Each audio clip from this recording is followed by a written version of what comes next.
welcome viewers to this series of lectures on modern European history, and the topic that we would be talking about today, in continuation to what we had been covering for the last several couple of lectures, is the advancement of liberal ideas in different parts of Europe. And the timeline that we are using today is the spread of liberalism outside France and England from 1815 to 30. You'll do well to remember that in my earlier interaction with you, I have already spoken of this particular timeline, 1815 to 1830, covering the advancement of liberalism in France as well as England. So, this time around we are going to see the conditions outside France and England in terms of the gains made by this ideology, liberalism. Now, before we set out country-wise or area-wise to see this particular phenomena, please be reminded of the fact, something that I have time and again been repeating, is that you have to look at the 19th century European history in terms of an interplay of quite a few ideas, most noticeably nationalism, liberalism, and in the later half of the 19th century, particularly socialism. So, this is not to say, since we are talking about liberalism, this is not to say that other forces were not at work or other historical ideas were not at work. They were interacting with each other, and we shall be talking about it as to how, even in terms of the social assertion by some groups, say bourgeoisie or the middle class. Now, where is socialism in this? You discover that the socialist impulses or the radical aspirations of the lower middle class and the incipient working class is also there, but it is all subsumed in the larger leadership provided by the middle class, the bourgeoisie, right? There is also the lure for, say, monarchical system or conservatism, right? They are also there, but they are on wane.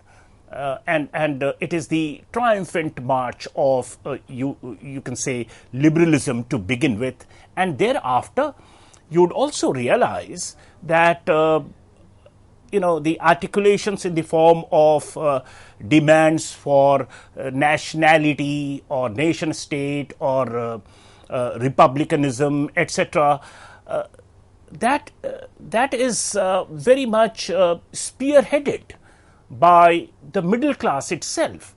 So, at this point of time, you discover that this idea of nation state that comes into being is basically a demand generated by the bourgeoisie, and therefore it is with liberal ideas that the nation states come up in the first half of the 19th century, right?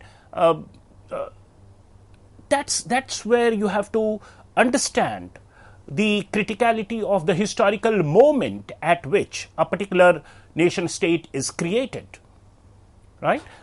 For example, if the timeline would have been, say, the second half of the 19th century or the first quarter of the 20th century, you would find more influence of socialist ideas on that.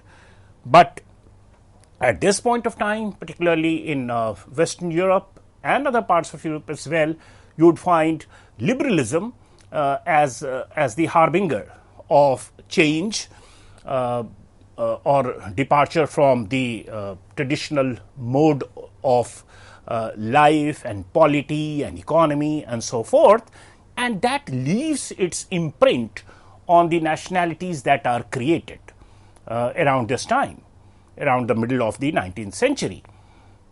Right? So these nations are born with these values. They are embedded in the times of which these nations are born of.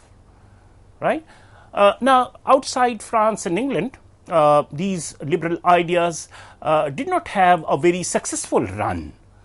And even in France, we have seen that France had to relapse into monarchy several times. France had to become republic thrice till say 1870 and so forth, and then only it could stabilize as a liberal nation state.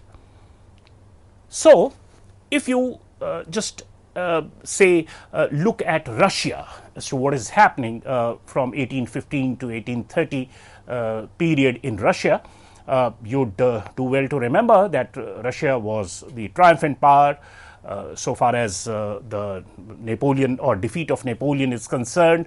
The Vienna conference that was held around 1815 had the participation of Alexander I, the Tsar of Russia, in a very emphatic way. And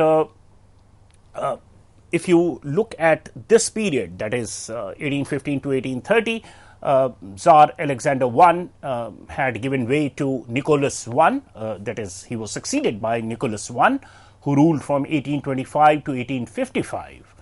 And in contrast to the progressive overtures of Alexander I, the Tsar of Russia, Nicholas I, in contrast, was out and out a conservative, also an autocrat. And that's by and large true for most of the East European or Eastern European countries where serfdom was more entrenched. So he was a typical Tsar, you can say, and the best phrase to capture his rule would be orthodoxy, autocracy, and nationality. So these are the ideas that typify his rule. Yet, as I keep saying to you time and again, that you should not be unmindful of several other economic changes that are also happening beneath the surface. Industrialization has already been triggered in Britain, and it is spreading to different parts of Europe, and that is also giving a boost to commerce, trade, and so forth, exchange. And as more and more people are investing their capital in industrial enterprises, you'd find that the number of people actually doing agriculture or grain production is reducing. And in this scenario, Russia traditionally had been a grain producer. And despite not modernizing in a very emphatic way or in a very pronounced way, Russia, on account of its participation with other European countries, particularly the Western European countries that had gravitated more towards industrial production, engages with them in terms of grain transactions. So Russia supplies grain to these areas, and that also led to a fair bit of industrialization, or you can say modernization of Russia on account of contact with the West European countries, on account of the grain trade, of which Russia, of course, was a major participant and supplier to the Western European countries. However, on the surface, there is not much that could be gained in terms of liberal ideas in Russia. Nevertheless, the sheer fact that it was slowly modernizing as well on account of this contact laid some bit of ground for some kind of a future rumblings for liberalism. So it's in a very imperceptible way that you can see Russia getting modernized during this period. By and large, it was, you can say, it was all assertion of autocratic authoritarian power exercised by Nicholas I as a Tsar that kept Russia away from the kinds of liberal spread that we get to see outside Britain and France at this point of time at least.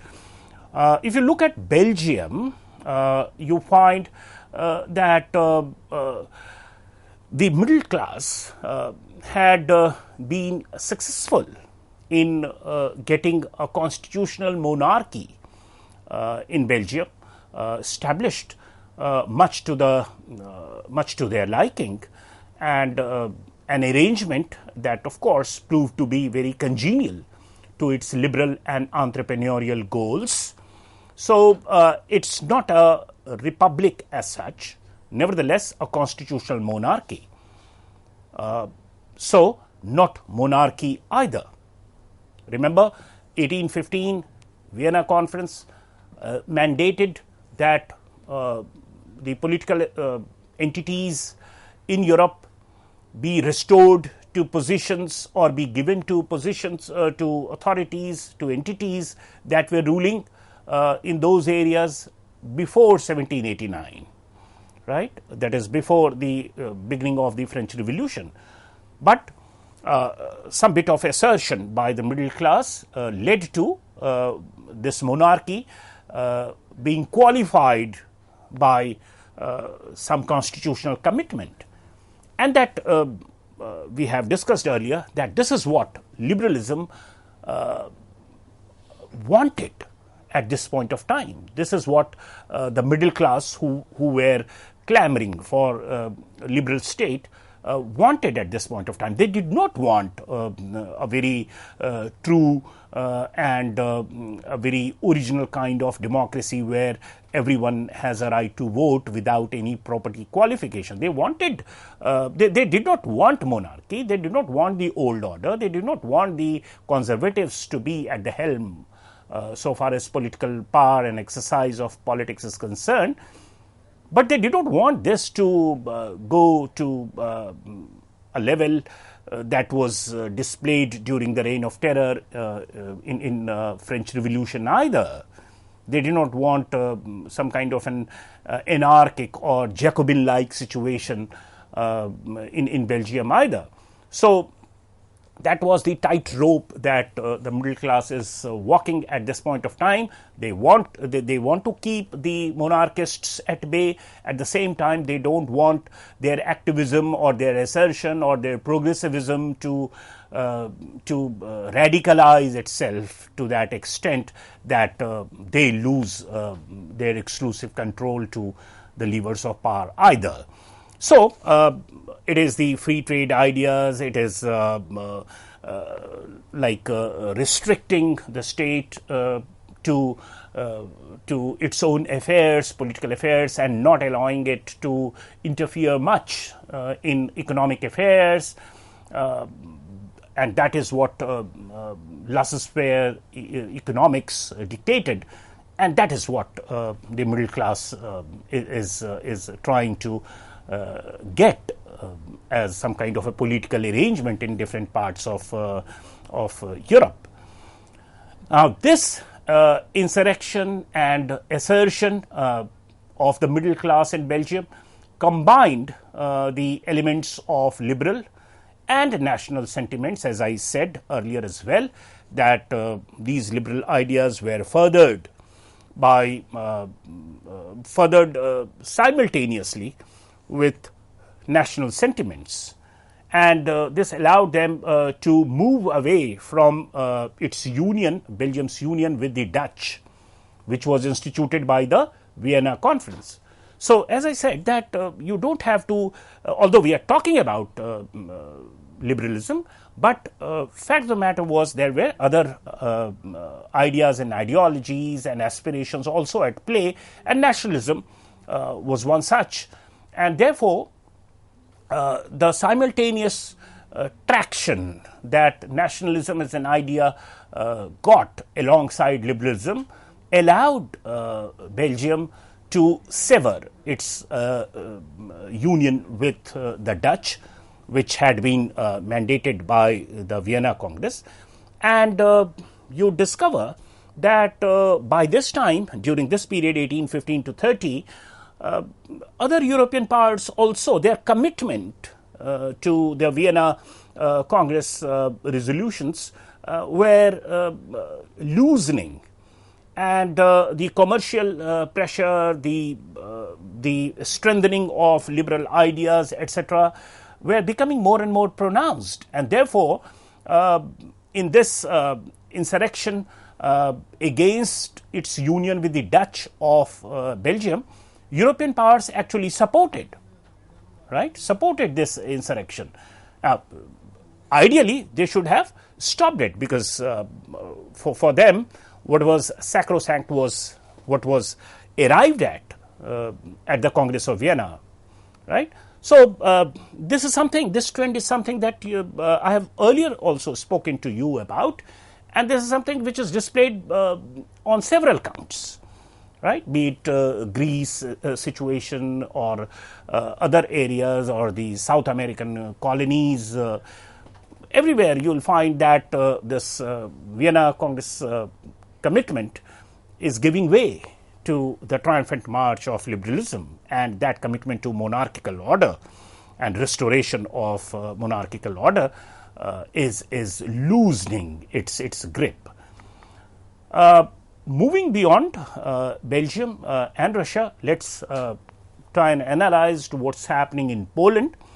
And here we find that the liberal nationalists did attempt to depose their ruler Nicholas I, who was a Russian Tsar, and it is under Nicholas I that Poland had been brought into in 1830, but they did not succeed, and they didn't get the support of Western European powers here. So again, you find how complex this politics is working out.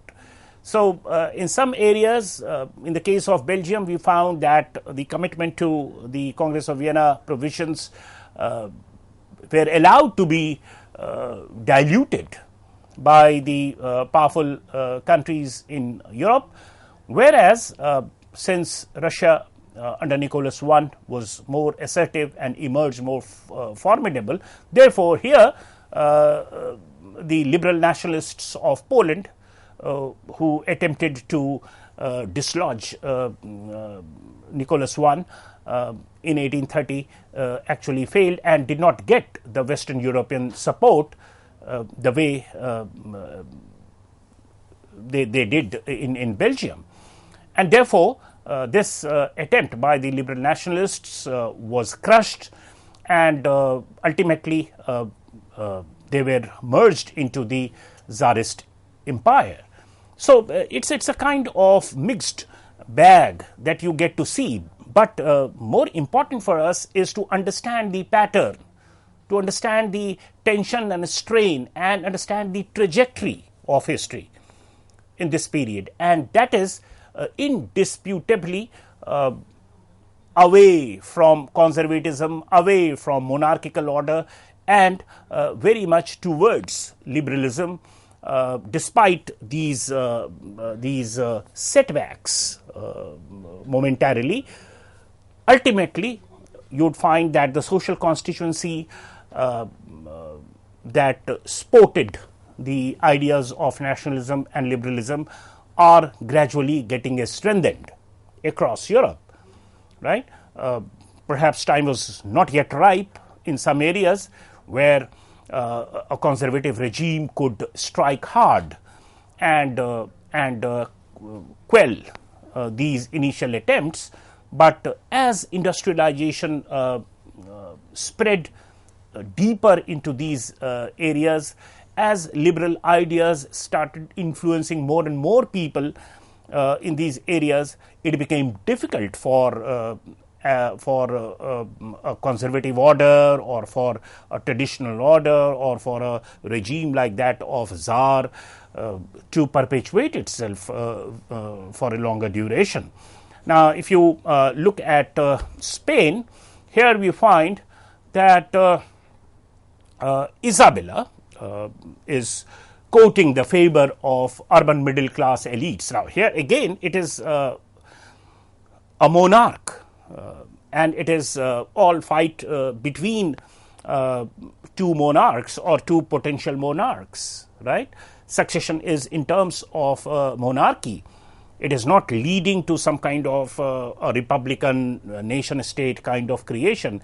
Nevertheless, what is important and how do you track the growth of liberalism is you look at the shifting support base of a particular monarch. So earlier, a monarch would very comfortably rely on older aristocrats and landholders and conservatives to perpetuate their rule, whereas now, if there is some problem in succession, it is the support of the urban middle class and the elites, the literates, the bourgeoisie that also becomes critical, and their support mattered, and that's what is visible in the case of Spain, where Isabella's struggle against the reactionary Don Carlos that we know as Carlist wars was very critical. So it was a family issue of succession, but Isabella triumphed because of the support that she had of the urban middle class elites, right? So that is something which is important, and that also tells you about the rising assertion of the middle class and rising criticality, significance of the middle class in Europe, even outside France and England in this period 1815 to 1830. Now, during the rule of Isabella II, which is say from around 1833 to 68, these liberals could extract even a constitution. So even they had a constitutional monarchy. They were able to circumvent monarchical power with a constitution that was to their liking, that encapsulated liberal values, and that was very congenial for liberal economic policies, right? So liberals subsequently could extract a constitution that ensured them a strong voice and check the radical lower middle class and the artisans, right? As I said, that they also had to look at this, that the movement does not, or their assertion against monarchy or against the traditional order or against conservatism does not become so radicalized that as a class, as a middle class, they lose their access to the levers of power, and it is rather wrested by the artisans and the lower order. So much so, the way they were getting their aspirations fulfilled through this arrangement is all the more evident in the post 1850, or you can say in the decade of 1850s, where the liberals here actually are using the authoritarian rule, or they are supporting, they become a participant, they become a supporter of the authoritarian rule in Spain, fearing the radicals. So although that liberal kind of politics that was exercised under constitutional monarchy became more and more authoritarian, yet the liberals are supporting that kind of arrangement in the fear that the radicals don't come back to power, or radicals don't start asserting to the disadvantage of the liberals. So that's the scenario that you get to see across Europe, and in this section we surveyed areas outside France and Britain to understand the scenario of advancement of liberalism in Europe from 1850 to 1830. Thank you.